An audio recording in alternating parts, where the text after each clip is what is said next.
रात के टाइम ये इतला मौसूल हुई कि एक शाहिद नामी ताजर हैं जो फैक्ट्री अपनी से निकलने हैं, लेकिन वो सिटी हाउसिंग अपने घर नहीं पहुंच सके। तो पुलिस ने जैसे ही इतला पाई फ़ौरन इनका मुकदमा दर्ज रजिस्टर किया। दर्ज करने के बाद मौका जाके हमने देखा, मौका फैक्ट्री वाला, फैक्ट्री से ये निकलते हैं शाम के टाइम। जैसे ये शाम के टाइम निकलते हैं उसके बाद CDR हमने ली। CDR से ये पता चला कि ये जाते हैं अपने एक बार्बर से रब्ता करते हैं सिविल लाइन के एरिया में, उधर से जाके ये कटिंग करवाते हैं। वो जाके हमने वेरीफाई करवाया बार्बर से, उसने कहा जी बिल्कुल मेरे पास आए थे, 8 बजे के करीब आए थे और पौने 9 बजे के करीब ये इधर से चले गए हैं। तो हमने जब उसका देखा तो उनकी लास्ट सीन जो था व्हाट्सएप का वो भी 8:15 बजे तक का था, और जो उनकी लास्ट कॉल थी वो भी 8:12 पे थी अपने लास्ट एम्प्लॉय को। उसके बाद वो आईफोन इस्तेमाल यूज़र थे, होंडा सिविक गाड़ी इस्तेमाल करते थे। तो ना उनकी होंडा सिविक गाड़ी हमें ट्रैक हो रही थी किसी CCTV कैमरा से। कामों की टूल प्लाजा हमने चेक किया, हमने चनाब टूल प्लाजा चेक किया, हमने सिटी हाउसिंग के गेट्स चेक किए, कहीं भी वो गाड़ी ट्रेस नहीं हो रही थी। आईफोन से हमने ट्रैक करने की कोशिश की, आईफोन भी नहीं इस्तेमाल हो रहा था। तो उसके बाद हमने इस पे मुख्तलिफ CPO साहब की हदायत पे 3 टीमें तश्कील दी, जिनको DSP साहब भी सुपरवाइज़ कर रहे थे, SP साहब भी सुपरवाइज़ कर रहे थे, और डेली बेसिस पे CPO साहब इसकी ब्रीफिंग लेते थे हमसे।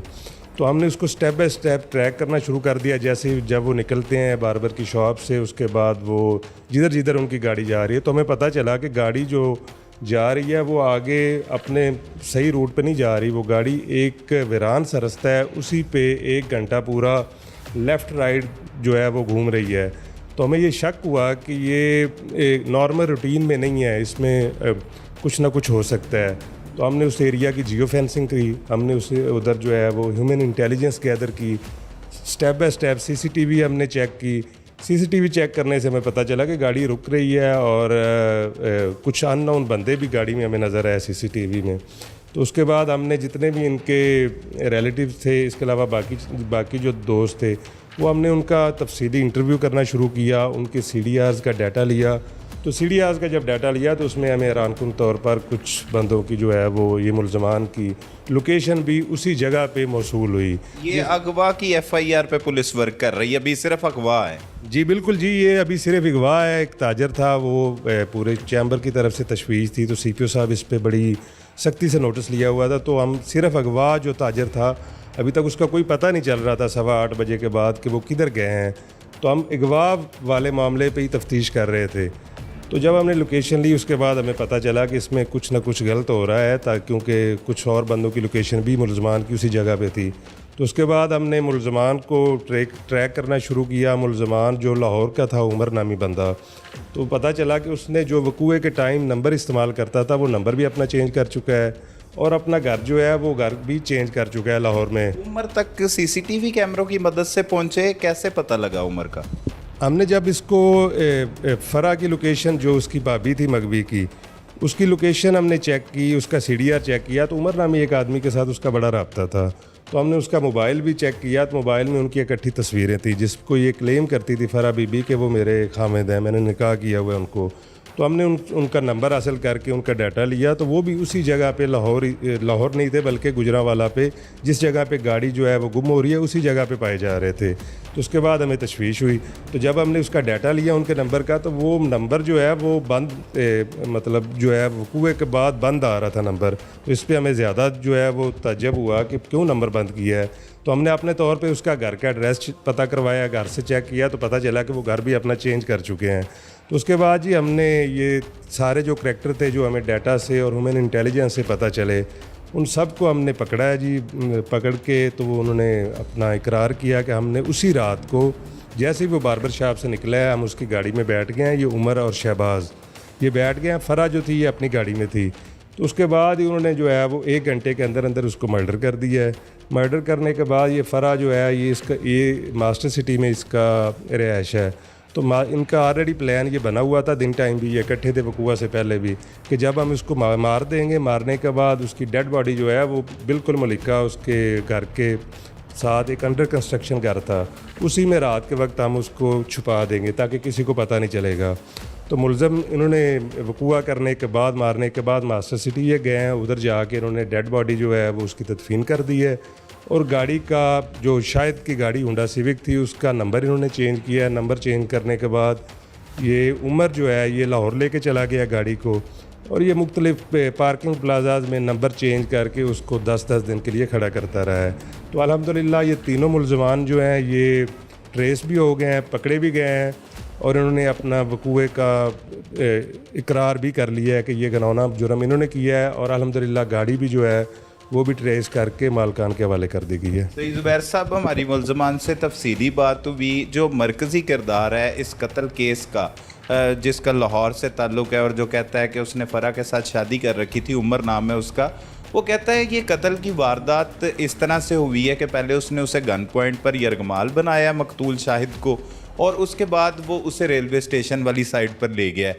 वहाँ पर जाके फ़रा को भी बताया, उसने कहा कि फ़रा को मैंने देख लिया है और कन्फ्यूजन हो गई है। फिर फ़रा से इसने जाके बात की है, फिर फ़रा आगे आई है उसके बकौल कि वो कत्ल उमर ने नहीं बल्कि फ़रा ने उसे जो है यहाँ पर गोली मारकर कत्ल किया है, और बाद अज़ां फिर इन्होंने लाश की तदफीन की। असल में हक़ाइक़ क्या है, असल हकीकत क्या है?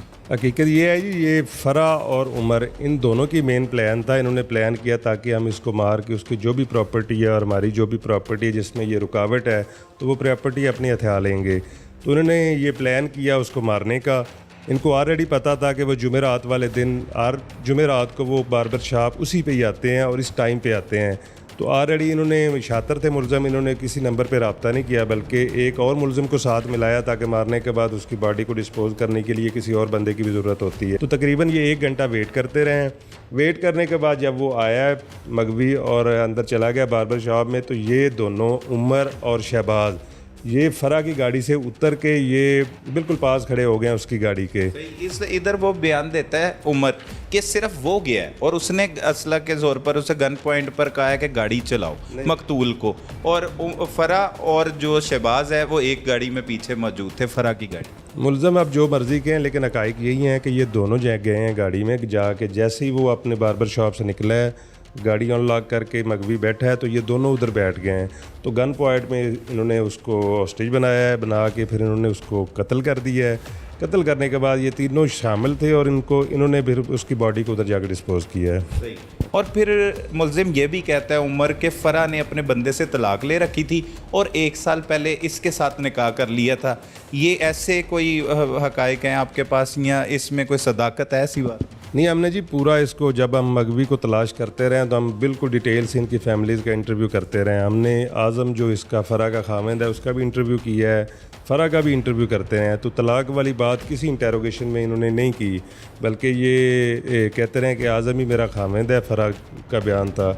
और उमर जो क्योंकि वो गरीब घराने से तल्लक रखता था, उसने भी प्रॉपर्टी को उसको भी लालच था, तो उसने इसको चकमा दे के एक निकाह के ऊपर निकाह क्लेम करता था कि मैंने कर लिया है। हालांकि ऐसी कोई सूरत हाल है नहीं कि एक निकाह के ऊपर निकाह इस्लामिक पॉइंट ऑफ व्यू से भी कैसे हो सकता है। ये जुर्म भी है, इस पर FIR भी हो सकती है अगर शवाहिद हों तो, लेकिन वो तो कहता है मेरे पास डॉक्यूमेंट्स भी मौजूद हैं, सारी चीज़ें मौजूद हैं कि मैंने इससे निकाह किया। अब जी ये उनका मामला है, लेकिन इस तरह जो तलाक है अपने पहले खामंद आज़म से उसने वो किसी सूरत में भी नहीं ली और ना ही किसी इंटेरोगेशन में पुलिस के सामने उसने इंकशाफ किया है। इसमें जो हमारे पास एविडेंस, प्रॉपर एविडेंस मौजूद हैं जिसमें ये तीनों मुलज़मान गिल्टी हैं और इनके ख़िलाफ़ CCTV, CDRs और इसके अलावा काफ़ी सारे शवाहिद मौजूद हैं जो पुलिस इंशाल्लाह मिसल के साथ अटैच भी करेगी और इनको कोर्ट में जो है वो जितनी भी मिसल होगी डिटेल में कोर्ट मिसल के साथ एविडेंस अटैच करके कोर्ट में पहुँचाएगी ताकि ट्रायल में ये मुलज़मान ने जितना घिनौना जुर्म किया है वो इससे बच। और मुद्दइयों से भी मेरी रिक्वेस्ट है कि जितना बड़ा इन्होंने जुर्म किया और घिनौना जुर्म किया है उसमें वो इन मुलज़मान को बिल्कुल कैफ़रे किरदार तक पहुँचने दें और ट्रायल में प्रॉपर हिस्सा लें ताकि